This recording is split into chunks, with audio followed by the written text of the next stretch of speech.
Hey everyone, thank you so much for watching yet another great interview here for our 2023 Business Connection Summit. Today we are talking with Jeremy Gray, and now we're diving into a very, very important thing about business: how to look at your business from a financial perspective, but what are the things that are going to help us know if something's going wrong?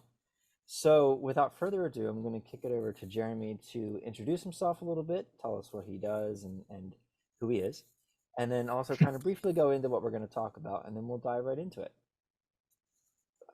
Great. Well, thank you, Bill. I do appreciate that. As Bill says, my name is Jeremy Gray. I'm British by birth.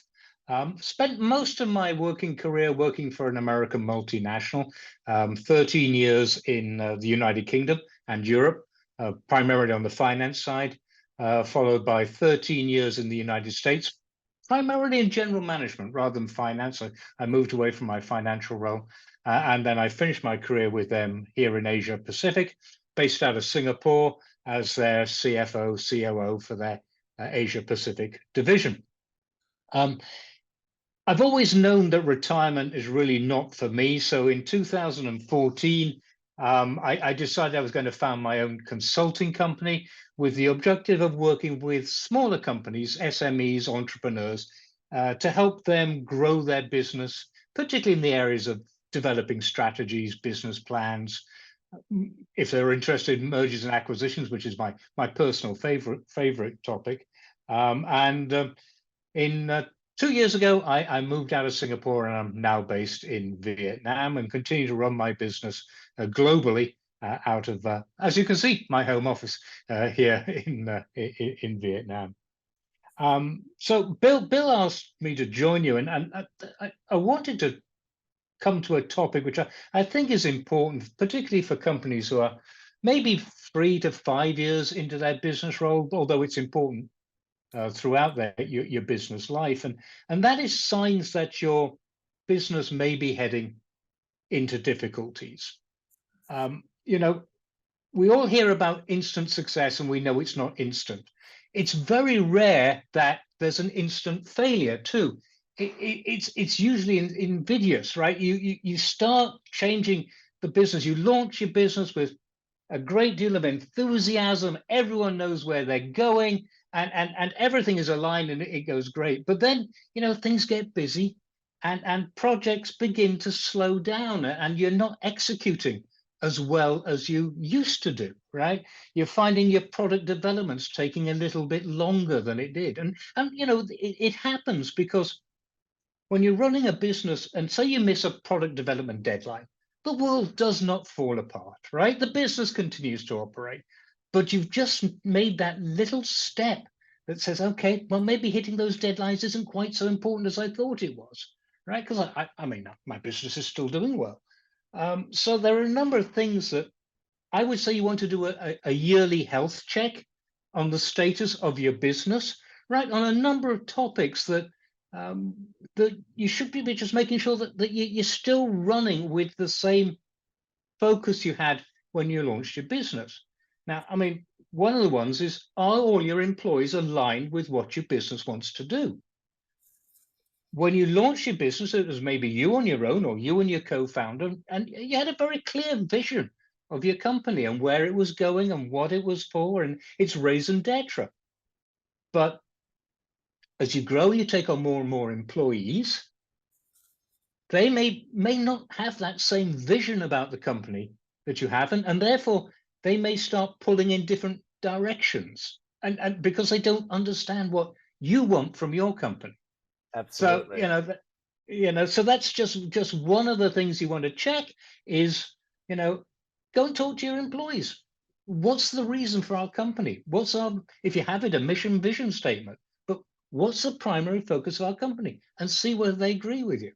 Um, Bill, I'll just give you a very quick story. And I think this company was Enron, but I'm not sure, right? We all Okay. know Enron collapsed, right? And someone did a survey with Enron and asked, I think, the 10 top executives what were the 5 key features or aims for Enron, and they got something like 38 different answers. right? So Yeah, even at that level, the senior executives, people had conflicting interests. So that's just one area that you may ab- want to be looking at. absolutely, and that's an extremely common one, especially for businesses when they're just getting started, because I feel like a lot of times at the mile marker you're putting, the 3 to 5 mile mark, it might also be the first time they're considering employees or Right, putting like their first true employees together, like they had someone who helped on the side, or like they're defining that first position. And I run into a lot of people that I work with when they're saying they want to hire someone, and I say, okay, what are their job descriptions? What do they need to get done? And also, how are we going to keep them on track? And they have no answer because they never really right, thought of those pieces. And I think that, to what you're talking about, to the person who's running the company is to be able to step out of it and not necessarily just be focusing on what they do, and do that check in, have that communication with the other people in the company, and make sure that they do make the switch from I'm running everything to now I'm leading everybody. And I think it's a whole right. different mindset that a lot of people miss when they make that switch. Absolutely right. Absolutely right. So, I mean, other areas that you may want to be thinking about, I mentioned product development, right? You certainly need to keep moving. I mean, one of the things I think about business is, business is like riding a bicycle. You've got to keep moving to stay upright. And if you're not developing your own products, you can be sure your competitors are, right? And we all know the story of Kodak, right? Who ignored the digital camera and of course got beaten out by other people. But there are many other examples. I mean, Blockbuster, for instance, did not change its business and Netflix took it away from you. So you need to be sure that your product development continues to be advancing. And again, you can set metrics, right? How many products have we launched this year versus how many products did we launch last year? And if that number's coming down, it may be a red flag. And it's especially important if you're achieving success, right? If you're a highly successful company, you become complacent. Hmm. And when you become complacent, things start to fall apart, right? And I mean, I said I've worked for the same American multinational for many years, but I worked in many different divisions, and certainly some of the divisions I worked with were complacent. They had very high market share, they were very successful, and they failed to spot when some competitive technology was coming in. So you need to be sure that you continue with your product development and you're aware of what other technologies are developing around you. Absolutely. And that Yeah, it's another a great point. And I think that, like you said, the complacency comes along. And I think, right. especially for smaller companies, smaller entrepreneurs, um, they I see them going in two different directions. They either are extremely aggressive and are going after those differences that they need to, or they start following this other path where it's like, oh, I'm making what I need and I'm getting comfortable, and they get more and more in a circle of the same. And then they either get to a point where they need to grow because they either have just in general a decent name for themselves, or they fall out because they get beat out by someone who was the aggressive side. Right, exactly. So that we've talked about a couple of areas where you may want to look at. The other thing it sort of goes a little bit to the first point I made about making sure everyone's on the same page. But you want to see how well your teams are working together. One of the things you want to be looking out for in your business is, are silos developing? Are silos developing within your business? And classic one, of course, is marketing complains that sales do nothing with the leads they give them, and sales complain that marketing give them lousy leads, right? So you get those silos, and unless people are working together very effectively, your company's not going to be achieving the results it's capable of. So again, as you mentioned, it comes to the stage when you're beginning to bring in employees that you start getting these risks. And to some extent, what you also mentioned is co-founders can sometimes begin to fall out, right? There's the co-founder who wants to make his millions, and there's the co-founder who wants a lifestyle company, right? So you got to be watching out for those. It's everyone pulling in the same direction. I don't know if you've ever seen I wouldn't say professional tug of war team working, but if you can think of Olympic game type tug of war teams playing, it's nothing like you and I did in the playground, right? Mhm. These guys are incredibly disciplined, right? They work together as an absolute team, and that's what you want your company doing. Everyone working as a team and avoiding the thing. So again, maybe once a year, just go and see and talk to people, and if they say, well, them over there, and you get this, those people, them and us, right? Then you've got a problem in your company, and you want to address it as soon as possible. Absolutely. And I think that's another great indicator. And I think that something that I've seen, though, kind of on the reverse of that, is smaller companies taking excessive amounts of time to stay in communication. So they're having meetings almost every day. They're checking in with their employees, which is great, but you can't get the work done. So it's a matter of finding that balance of when do I need to check in to avoid these so that I can make sure everyone's on Yeah. the same page. Yeah. That's absolutely right. I mean, it's certainly true of multinationals. They have these status update meetings where they bring the management team together and everyone talks about what they're doing, and the rest of the room is not at all interested. Right? They are the worst meetings that anyone could have. So, listeners out there, if you're holding status update meetings, cut them back a little bit. Your team will appreciate it. Yeah, definitely. Yeah. So, I mean, the also things you need to think about is your management style, and abrupt changes in management style can really give you problems. So be careful you're not chasing the latest fad. Um, I've already told you I worked for an American multinational, but some years ago, maybe 20 years ago, 18 years ago, the leadership of the company became very enamored with Jack Welch and GE, and because Jack was king of the business and what he was doing, and they brought in some GE executives to run some senior divisions, and it was an absolute disaster for a company which had basically worked as a team, very clear that our function was to service the customer. It was almost, if the customer said jump, we asked how high, right? We knew that was our objective, was to focus the customer. And then you bring in this, well, we're going to fire 10% of the people every year. I mean, that totally destroys that sort of collegiate attitude, right? So you got to be very careful with your management style, because they changed a collegiate working together company to a competitive company. It used to remind me of that old story, Bill, about the two men who are running away from a bear, and one of them starts to put on his running shoes, and the guy says, "You can't outrun a bear." And the guy says, "I don't have to outrun the bear. I just have to outrun you." Right, which is the, which is the sort of environment you can create if you have that very aggressive structure. So if you want to make changes, make them gently, make them slowly, and make them effective, and get feedback from people Yeah, as to whether it's working. that was something I was going to say too. Make sure you're listening to the other people that are going to be Right. directly affected by how you're changing things. Yeah, exactly. And that's a great point. And I think when it comes to um, all those different pieces, overcorrection is very common when you're a smaller Right. company. You see yourself going down one way, and because you're not fully out of the picture, you make a correction before you fully understand what is actually going wrong. And I think that Right. that's why people use coaches, consultants, and things like that, because you need to be able to find the direct reason something's happening, so that when you do go correct it, you can make that plan and adjust correctly, as opposed to overcorrecting like the people who hired the GE executives did. Um, so very, very good point on that one too, Jeremy. Yeah. So I mean, there are things, but what I would say is